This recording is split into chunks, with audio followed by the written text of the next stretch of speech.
तो finally friend trending star Khesari Lal द्वारा कांचापुरी का एक और लेटेस्ट वीडियो सॉन्ग आप सभी के बीच रिलीज होने वाला, जो कि ट्रेंडिंग स्टार खेसारी लाल जी के फैंसों के काफी ज्यादा डिमांड करने के बाद ट्रेंडिंग स्टार खेसारी लाल जो अपना एक और सैड सॉन्ग आप सभी के बीच मार्केट में लॉन्च करने वाले हैं। फाइनली गाने का पोस्टर आप सभी के बीच आउट कर दिया गया और गाने का पोस्टर खुद गाने के singer actor trending star Khesari Lal ji ने अभी हाल फिलहाल में अपने फेसबुक पेज के माध्यम से शेयर किया।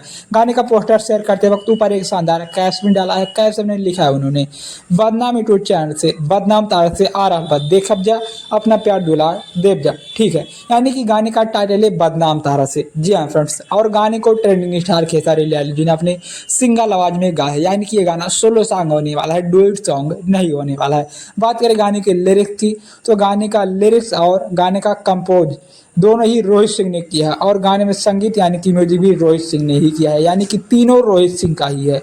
और बात करें गाने की फीचरिंग की, गाने की वीडियो केमिस्ट्री की, तो ट्रेंडिंग स्टार खेसारी लाल जी के साथ आकांक्षा पुरी आप सभी के बीच इस गाने की वीडियो सॉन्ग में नजर आने वाले, यानी कि ट्रेंडिंग स्टार खेसारी लाल और आकांक्षा पुरी का वीडियो केमिस्ट्री आप लोगों को इस गाने में देखने को मिलने वाला है। जो कि ये गाना सैड स्पेशल होने वाला है, तो उम्मीद है कि गाना सैड ही होगा, यानी कि गाना सैड के नाम पर कुछ और नहीं होगा, क्योंकि ट्रेंडिंग स्टार खेसारी लाल जी की टीम ऐसा पहली बार भी कर चुकी है, सैड के नाम पर कुछ और लाके दर्शक के बीच रिलीज कर देती है। तो फाइनली बात करें गाने की रिलीजिंग डेट की, तो गाना बदनाम एंटरटेनमेंट के ऑफिशियल यूट्यूब चैनल पर आप सभी के बीच रिलीज होगा कल, यानी कि कल सुबह 29 अक्टूबर को सुबह 11 बजे बदनाम एंटरटेनमेंट पर फुल वीडियो सॉन्ग आप सभी के बीच रिलीज किया जाने वाला है। तो आप लोग गाने को देखना ना भूलिए, क्योंकि गाना बहुत ही शानदार और बहुत ही सुपर डुपर हिट है। गाने को आप लोग अपना प्यार और सपोर्ट दीजिएगा। मिलता है किसी नेक्स्ट वीडियो में, तब तक के लिए love you all, bye bye, Har Har Mahadev.